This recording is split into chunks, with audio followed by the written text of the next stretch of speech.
All right, so we've just provided a number of examples where companies are trying to infuse social impact and hopefully ethics into their kind of fintech business models, right? So what are some of your thoughts on the utilization of these things, the positive side of fintech, and what do you see as, I guess, advantages going forward for impact-driven businesses? Yeah, so I think the first thing from my perspective is frequently we like to bucket these things like certain type of business versus a for-profit or a traditional type of business, and I think we've talked about this before, but effectively, these are just businesses, right? And we want them to be successful as a business, but of course within their ethos, hopefully they're infused with the sense of purpose, which I think some of the examples that we've talked about with BitSpark or Wave and some of these other ones, we see that, right? Within there was an opportunity, like a market opportunity, but also there's a good purpose there that would be beneficial. And I think, ultimately as we move forward and we think about like the complexity of the problems that we're trying to solve, I think it's quite clear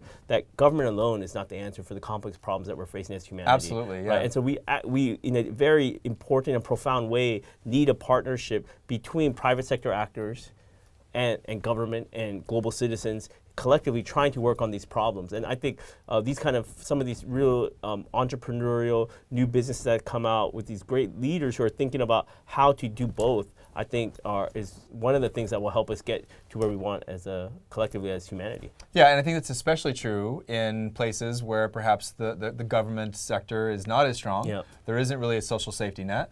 And as I often tell my students, in many parts of the developing world, what we call social entrepreneurship is just survival.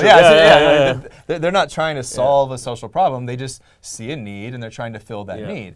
And so I think that's really, the hallmark of most successful entrepreneurship ventures is the idea that you're not trying to create a solution for a problem that doesn't exist. You're just trying to fill a void, right?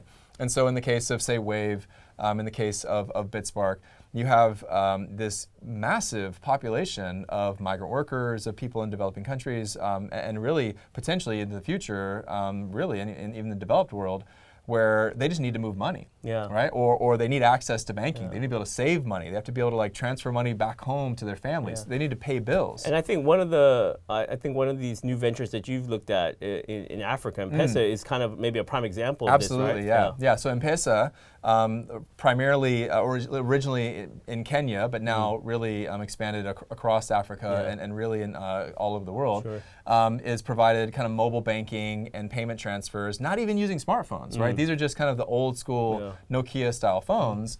And they've given people the opportunity to leave the countryside, maybe work in a more urban environment where there are more opportunities for jobs, but then still be able to provide for their family, their parents, their children back home by sending them money. Yeah, and I think that'll be one of the great trends of FinTech. So, it's not as glitzy necessarily, but this idea of providing things that maybe seem so elementary or basic to us is going to be a real value add for a lot of these communities to increase labor utilization, increase time efficiency, a whole host of other things that will increase, hopefully, just kind of the quality of life for many of these folks. Yeah, but then on the flip side, not only is it basic or elementary to us, the reality is developing economies are learning from this, right? So as we've said earlier, some of these technologies are way ahead of what even you and I would have here in Hong Kong, which is a so-called financial center, right? You and I don't transfer money using our phone very often, right? And those tools are actually quite new here,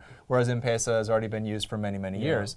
And I like the idea. So I tend to come across, and perhaps even in this course, as someone who is scared of some of these technologies, especially facial recognition and kind of the big brother conspiracy theory stuff.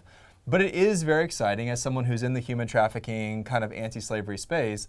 It's very exciting to think that you could use something like facial recognition to identify victims of trafficking, to identify people that are kind of forced into prostitution or labor, and then even notify authorities and have them kind of go in and help people.